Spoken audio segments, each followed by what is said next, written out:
Minister, myself and Deputy John Brady requested this debate at the Business Committee on Amnesty International's utterly damning report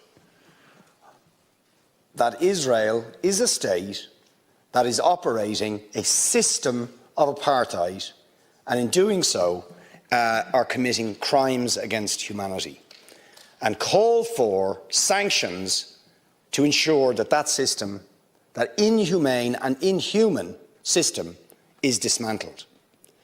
Now, we called for this debate prior to the barbaric invasion of Ukraine by Vladimir Putin.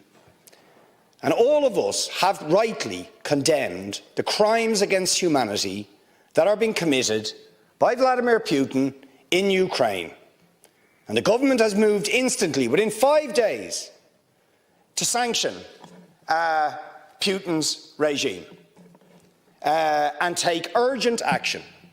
And the strength of language that was used, rightly, against Putin as a barbarian, as a thug, as a murderer, as a warmonger, all of which are true, all of those things apply to the State of Israel in its treatment of the Palestinians, and yes, the government is concerned about its use of language and doesn't feel it is appropriate to even use the word apartheid when Amnesty International, the most respected human rights organisation in the world, and Human Rights Watch, within a very short period of time, issue these damning reports saying that Israel, since its foundation, has been built on a system of oppression and domination and apartheid and racism, involving the murder of unarmed, innocent civilians on a regular basis, arbitrary detention and imprisonment, land annexations, the displacement of people, the denial of basic fundamental rights to 6 million Palestinians who are displaced outside Israel and the occupied territories, to the right to the return to their homes, to the illegal blockade of Gaza, which has left, as they say in the report, Gaza in a permanent state of humanitarian crisis, denying people access to food, to water, and treating the Arab population as a whole, the Palestinian population as a whole, as an inferior race. I mean, it doesn't get stronger than this. And yet you want to be careful about your language.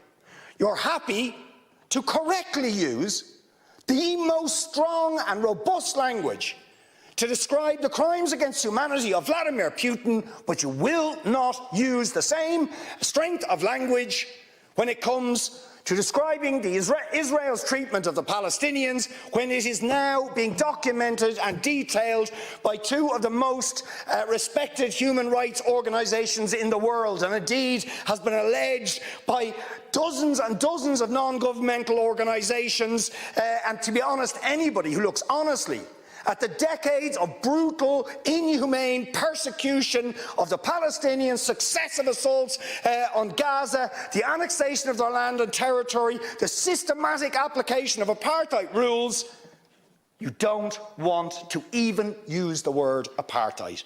Never mind sanctions. 5 days sanctions against Putin and his thugs, 70 years of oppression by the Palestinians, and it wouldn't be, what was the word you used? It wouldn't be helpful to impose sanctions.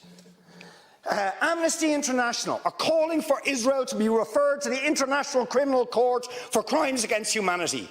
Will you support it? They are calling for targeted sanctions against Israeli officials who are perpetuating the system of apartheid, just exactly the same types of sanctions you've just initiated against Vladimir Putin. Will you support it? And I think the answer is clearly you're not going to. And then we ask the question, why? Why? With such strength of feeling, Fine Gael and Fianna Fáil and Green TD stood up one after the other, saying it was intolerable, the thuggery and the warmongering and the brutality of Putin. You wouldn't stand for it. Urgent action had to be taken. But we've got to be much more careful with the Palestinians and their treatment.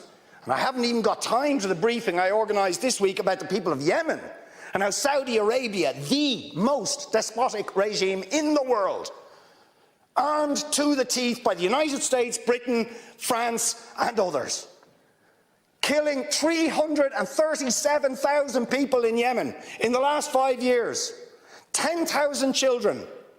Any action against the United States for arming them? Or Britain, or France, or Saudi itself? No. No action, no sanctions, no outrage. Words of concern. We'll raise it. We'll raise it. We'll call on them to do things. Now, you see, if you're going to have moral standards, those standards have to be consistent. Otherwise, they are not standards at all. They are just cynicism.